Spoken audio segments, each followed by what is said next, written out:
just reading about mass extinctions. Let me tell you more about them. Did you know there was 5?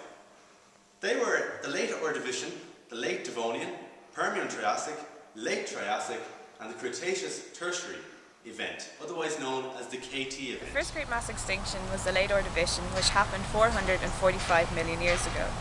During this time, the Cambrian fauna takes a huge hit. The event happened in two pulses between 0.5 and 2 million years.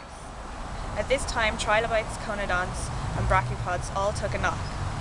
The cause for this is believed to have been a glaciation that was happening in the southern hemisphere at the time. The late Devonian mass extinction event occurred 375 million years ago.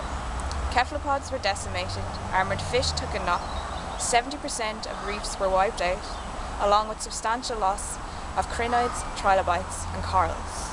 It is still unclear as to what the cause of this extinction was. Global anoxia coupled with climate cooling. We must also remember that the first forests were appearing on land, which may have an effect on the atmosphere and life. The third great mass extinction, and also the largest, was the Permian Triassic, or the PT event, which happened 250 million years ago. 90 to 96% of all marine species were obliterated. Many dominant groups disappeared, such as rugose and tabulate coral, trilobites and goniotites, and on land, plants, amphibians and tetrapods took a knock. The causes for this are still unclear, and there are many thoughts on what happened. During this time, Pangaea was forming, making a supercontinent and a superocean. This would have caused deep oceans saturated with CO2, methane and hydrogen sulfide, which would be poisonous to any animals living there at the time. The great mass extinction was the late Triassic, that occurred 200 million years ago. At this time, 20% of all families of marine life were lost. Conodonts were the main loss here. These were completely wiped out and never to be seen again. Brachiopods, bivalves, and marine reptiles were lost. On land, some reptile groups were lost, and up to 95% of all plants were affected. The causes of this are still unclear and complicated. The rifting of Pangaea and the opening of the Atlantic had caused climate change and also increased volcanic activity. The fifth and most famous of the 5 mass extinctions is the Cretaceous Paleogene extinction event. This occurred 65.5 million years ago and is also referred to as the KT extinction event.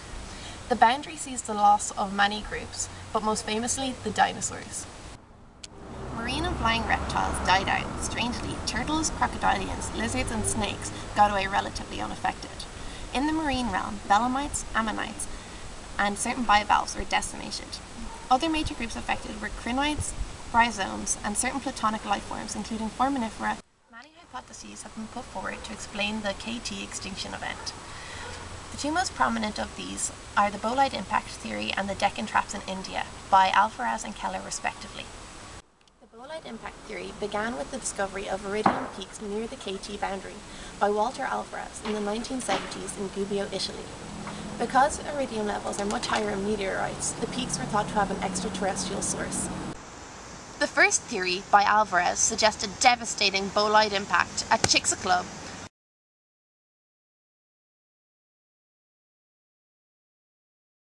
on the Yucatan Peninsula in Central America.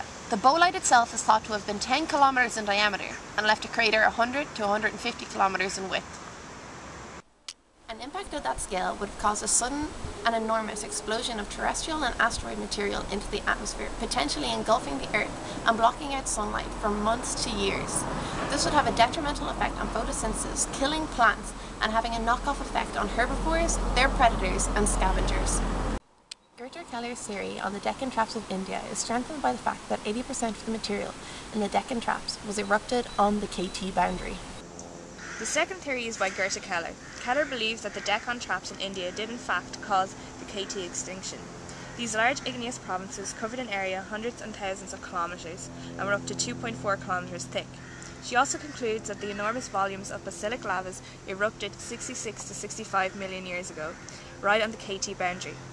This emitted large amounts of sulphur into the atmosphere, having a devastating effect on the dinosaurs.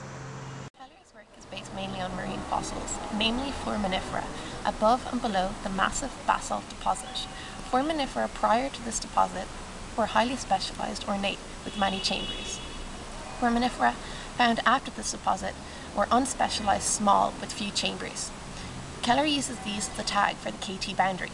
These eruptions could also have been responsible for the release of dust and sulfuric aerosols into the atmosphere, blocking out the sun and stunting photosynthesis. They could also have been responsible for large quantities of carbon monoxide, creating greenhouse conditions. So that's the 5 main mass extinctions. Just join me again some other time for more discussion.